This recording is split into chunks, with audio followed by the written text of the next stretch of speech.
ৰাজীৱ ভদিয়াৰ প্ৰসংগত মৌমিতাই যে 50,000 টকা এটা অনুদান দিম বুলি এটা সময়ত ঘোষণা কৰিলে আৰু যথেষ্ট এইটো সামাজিক মাধ্যমত বিয়পি পৰিছিল।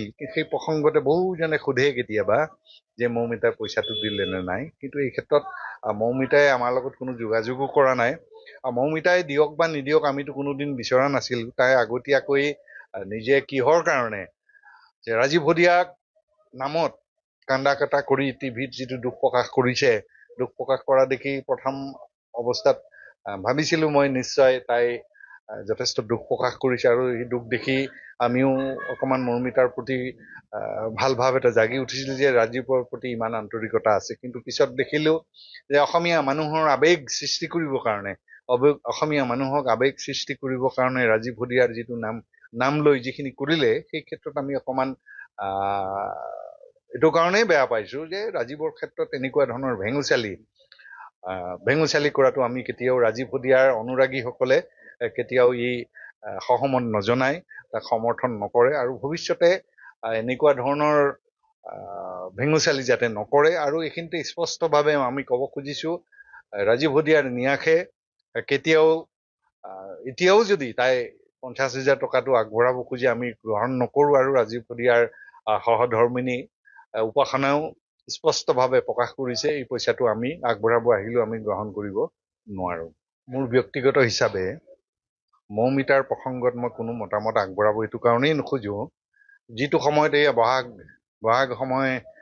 বহাগৰ সময়ত গীতৰ প্ৰাসংগিকতা বুলি ক'লে আমি সাধাৰণতে বহাগ মানে হ'ল ভূপেন দা আছিল এটা সময়ত। ভূপেন দাৰ অবিহনে বহাগ কেতিয়াও হোৱা নাছিল। চৰ্চা হ'ব লাগিছিল ভূপেন দাৰ গীতৰ, চৰ্চা হ'ব লাগিছিল অসমীয়া সংগীত জগতখনলৈ মহিলা হিচাপে কিছুমান যাউতিযুগীয়া গীত সৃষ্টি কৰি গ'ল অনিমা চৌধুৰী বাইদেউ, সন্মানীয় আমাৰ শান্তা উজীৰ বাইদেউ, মালবিকা বৰা আদি কৰি যথেষ্ট তেখেতলোকৰ যিখিনি সৃষ্টি আছিল, সেই সৃষ্টিখিনিৰ আজি চৰ্চা হ'ব লাগিছিলে বিহুৰ সময়ত। তেওঁলোকক সা সন্মানেৰে, এতিয়া বয়স হৈ আহিছে তেখেতসকলক অকণমান সা সন্মানৰ এটা অনুষ্ঠান আয়োজন হ'ব লাগিছিলে। তেনেকুৱাবিলাক বিষয়বস্তু পাহৰি আমি টানি আনিছো কাক, কিবা মৰ্মিতা নে মৌমিতা। কিন্তু মই এই ক্ষেত্ৰত ৰাজীৱ ভদিয়াৰ ন্যাসৰ ফালৰ পৰা মই অকণমান মন্তব্য আগবঢ়াব খুজিছো, কিন্তু ব্যক্তিগত ই মতামত নহয়, আৰু ব্যক্তিগত হিচাপে মোৰ কোনো যুক্তিও নহয় তাৰ ওপৰত মন্তব্য আগবঢ়োৱাৰ। কিন্তু ন্যাসৰ লগত ৰাজীৱ ভদিয়াৰ প্ৰসংগত মৌমিতাই যে 50,000 টকা এটা অনুদান দিম বুলি এটা সময়ত ঘোষণা কৰিলে, আৰু যথেষ্ট এইটো সামাজিক মাধ্যমত বিয়পি পৰিছিল। সেই প্ৰসংগতে বহুজনে সোধে কেতিয়াবা যে মৌমিতাই পইচাটো দিলে নে নাই, কিন্তু এই ক্ষেত্ৰত মৌমিতাই আমাৰ লগত কোনো যোগাযোগো কৰা নাই।